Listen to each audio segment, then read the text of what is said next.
শুক্রবার থেকে মুর্শিদাবাদে ওয়াকফ আইনের বিরোধিতা নিয়ে যে গন্ডগোল বা বিশৃঙ্খল পরিস্থিতির সৃষ্টি হয়েছে সেটা কিন্তু সেই সময় তৈরি হয়নি, সেটা নাকি 3 মাস আগে থেকে প্ল্যান করে তৈরি করা হয়েছে। আর এর পিছনে নাকি কিছু সংগঠনের লোকের হাত আছে।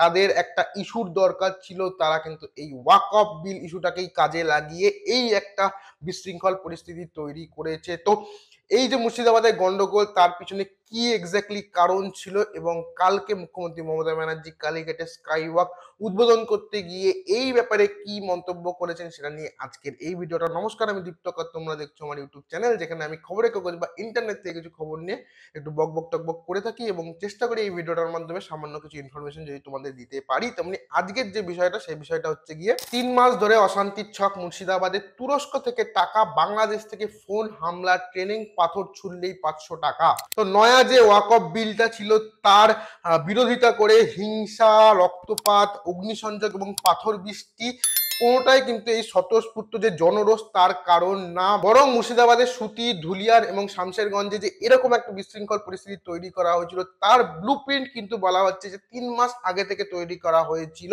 এই যে সেখানে হাঙ্গামাটা হয়েছিল তার নেপথ্যে যা যা জিনিস, সেগুলো বিশ্লেষণ করে গোয়েন্দারা যেটা জানতে পেরেছে যে এই জিনিসটার জন্য, মানে এই গন্ডগোলটার জন্য একটা জাস্ট ইস্যুর দরকার ছিল, আর সেই ইস্যুটাই নাকি ওয়াকফ বিল কিন্তু জুগিয়েছে। মুর্শিদাবাদের এই যে গন্ডগোলটা যারা ঘটিয়েছে তারা নাকি আমাদের স্বরাষ্ট্র মন্ত্রকের নিষিদ্ধ তালিকার দুটি সংগঠনের সঙ্গে যুক্ত।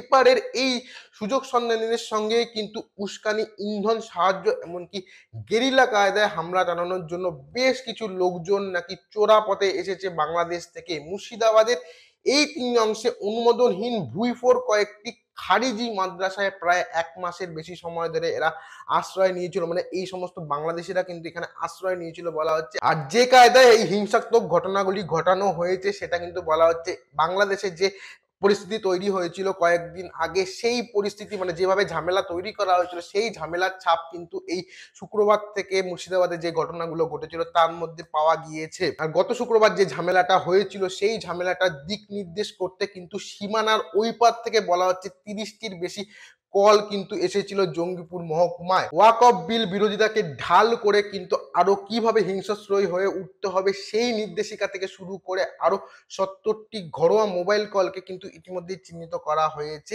এবং এমন 50 জনের হদিশ কিন্তু গোয়েন্দারা পেয়েছেন যারা এই হাঙ্গামার পরিকল্পনার সঙ্গে যুক্ত ছিল। জানা গিয়েছে যে রেল লাইনে পাথর মজুত করা, বাণিজ্যিক প্রতিষ্ঠান লুটপাট, বাছাই করা কিছু বসত বাড়িতে হামলা, সরকারি প্রতিষ্ঠান বা সরকারি সম্পত্তি নষ্ট করা, অগ্নিসংযোগ, সড়ক ও রেলপথের যোগাযোগকে থমকে দেওয়া সবটাই কিন্তু ছিল পূর্ব পরিকল্পনা।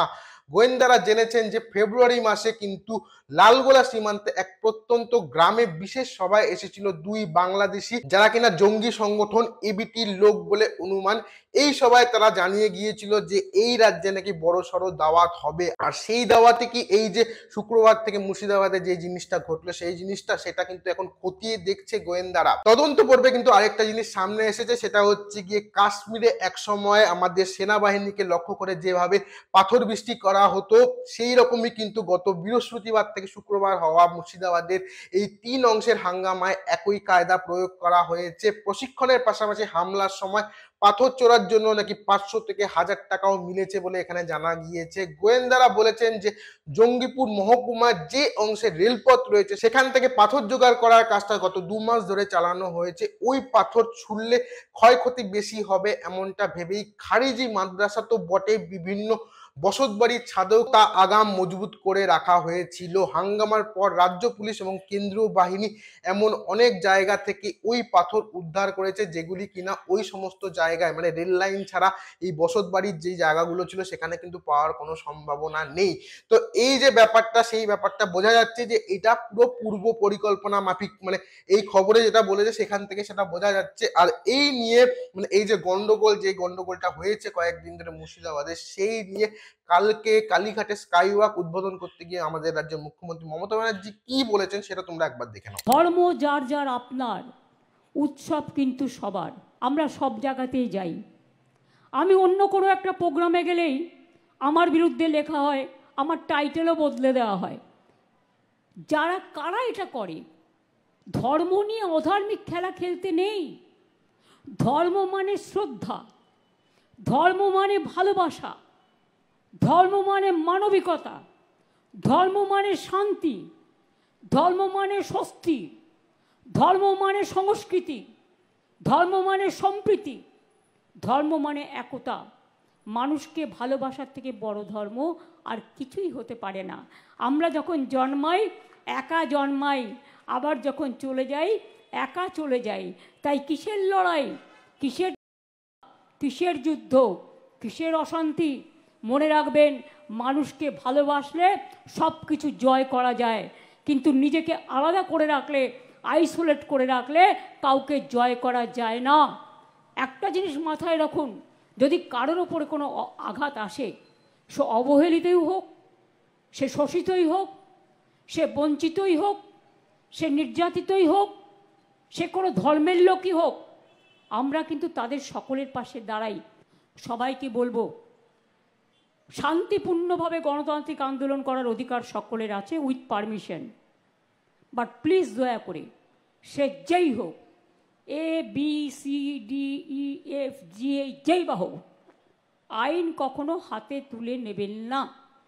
আইনের জন্য তো আইনের রক্ষক আছে, আইনের ভক্ষক তো দরকার নেই। তাই আপনাদের অনুরোধ করব, কেউ কেউ প্ররোচনা দেবে কোনো ব্যাপারে, কিন্তু প্ররোচিত হবেন না। প্ররোচনার সময় যে মাথা ঠান্ডা রাখে সেই তো আসল জয় করে, তাই তো আসল জয় হয়। তো এখানে মুখ্যমন্ত্রী মমতা ব্যানার্জি বলছেন, কিন্তু সম্প্রীতির বার্তা দিচ্ছেন, যারা ভুল করছেন তারা কোনো ধর্মের হতে পারে না, এরকম টাইপের বার্তা মুখ্যমন্ত্রী মমতা ব্যানার্জি দিচ্ছেন। এবং যেটা একটু আগে বললাম যে এই যে পরিকল্পনা, এই পরিকল্পনাটা কিন্তু মানে আমাদের সীমান্তের ওই পার মানে বাংলাদেশের থেকে কিছু সংগঠন মানে যেটা আমাদের স্বরাষ্ট্র মন্ত্রকের যে ব্ল্যাক লিস্টে আছে বা নিষিদ্ধ তালিকায় আছে, তেমন সংগঠনের সাথে জড়িত লোকরা করেছে। এবং আমাদের এই রাজ্যেরও বলা হচ্ছে কিছু লোক আছে, সুযোগ সন্ধানী লোক, তারা একসাথে মিলে কিন্তু এই ঘটনাটা ব্লু প্রিন্ট তৈরি করেছিল। এবং তার জন্য একটা ইস্যুর দরকার ছিল, সেই ইস্যুটা হচ্ছে গিয়ে এই ওয়াকফ বিলের বিরোধিতা। সেই বিরোধিতা ইস্যুটাকে কিন্তু কাজে লাগিয়ে তারা এই গত বৃহস্পতিবার বা শুক্রবার থেকে যেটাই বলো, সেই যে ঝামেলাটা মুর্শিদাবাদের 3টে জায়গায় মানে সুতি, শামশেরগঞ্জ, ধুলিয়ান, তার সঙ্গে জঙ্গিপুরও আছে, সে সমস্ত জায়গায় কিন্তু এই যে ঝামেলাগুলো হলো সেই জিনিসটা কিন্তু এরা ঘটালো। তো বর্তমানে হয়তো পরিস্থিতি এখন অনেকটা নর্মাল হয়েছে। কালকে যে এডিজি আইন শৃঙ্খলা জাভেদ শামীম, তিনি কিন্তু বলেছেন যে পরিস্থিতি ঠিক হলেও কিন্তু যে ভুয়ো খবর বা গুজব জিনিসটা কিন্তু থামানো যাচ্ছে না। সেই জিনিসটা যতক্ষণ না থামবে ততক্ষণ কিন্তু পরিস্থিতি ঠিক হবে না। তো আশা করা যায় আস্তে আস্তে পরিস্থিতি নর্মাল হয়ে যাবে, আবার সবাই একসাথে মিলেমিশে থাকবে।